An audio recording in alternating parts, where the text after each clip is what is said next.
A very senior source in Number 10 admits they are utterly crapping themselves about Reform's incredible momentum. Based on the polls, Labour cabinet ministers would lose their seats: Angela Rayner, Wes Streeting, Chris Bryant, Shabana Mahmood. Glorious. In today's video, we will watch the clip, all whilst going over some of the latest news from up and down the country. But first, hit the like button and subscribe to the channel and join our fast-growing community. Just a quick one to say we have new Make Britain Great, again t-shirts available on our store. Go grab them now. They are available at britishstand.com or check the link in the description. A couple of days ago, we provided you with the news that Nigel Farage's Reform UK has surged to second place with 24%, up 2 percentage points since late November. Labour, who won just 5 months ago, has dropped 2 points to 23%, marking a dramatic shift in voter intentions. Following this, a very senior source is worried about the party's momentum. Have a watch of this.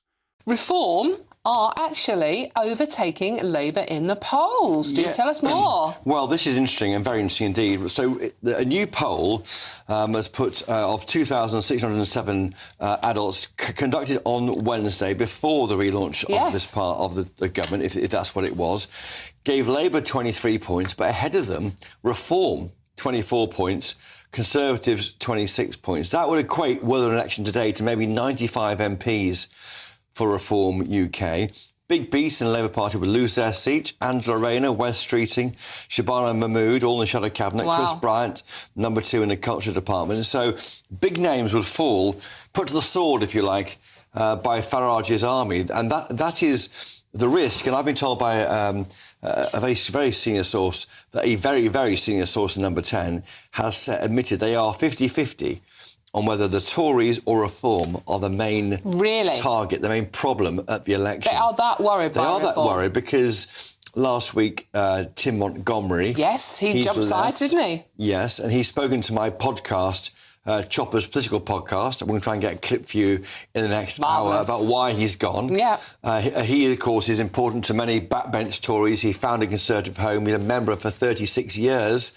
And if he's walking off... Lots of Tories will look at that and go, hang on, is this the right party for me, or is Reform UK the party? And so it's difficult for Kemi Badenoch finding her feet as this new Tory leader.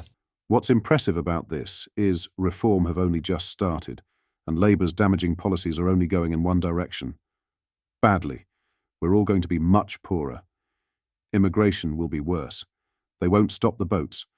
By the next election, Reform will be doing even better. What are your thoughts on this? Let me know in the comments. In some other news, as already discussed in a video before, a banned pit bull terrier which mauled a man to death in East London, the police now revealed, had attacked a schoolboy just days before the deadly incident. Leanne McDowell, 32, appeared at Barkingside Magistrates Court on Friday, charged with owning a dog, dangerously out of control, causing injury, resulting in death. The dog, named Prince, is accused of killing 42-year-old Akif Mustaq in a second-floor flat in Stratford on Wednesday.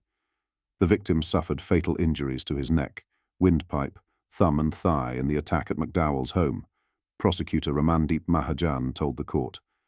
The Metropolitan Police seized the animal, which locals have called a big fearsome dog that scared them, following the incident. But now, footage has been turfed up by the Mirror showing the brown dog violently lunging at a young boy's face as he walked home from school on November 18th.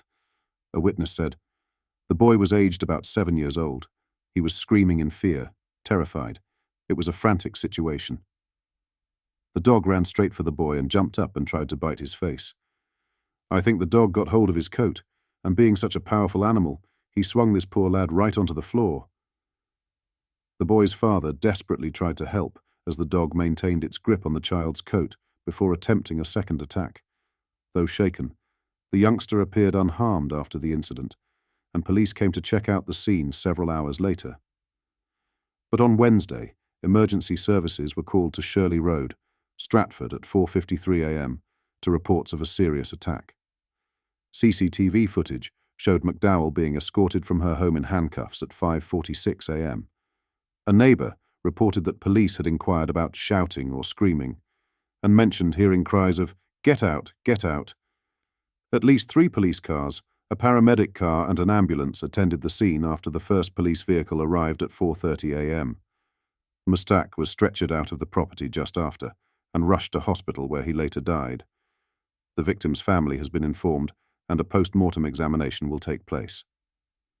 McDowell faces multiple charges, including failing to ensure the dog's welfare by keeping it in an unsuitable environment with insufficient food and debris on the floor.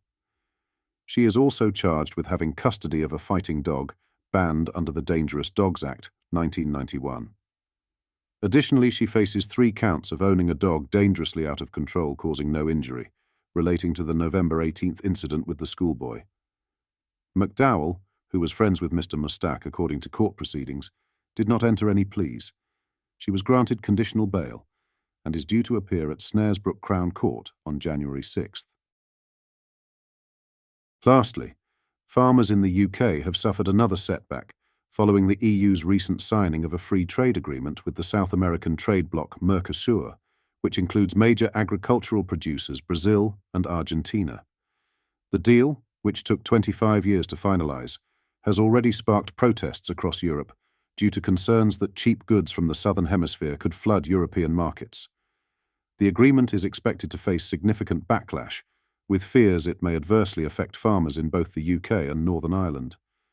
European farming groups have voiced strong opposition, with France condemning the deal as unacceptable and lobbying group Copacoge calling for protests in Brussels.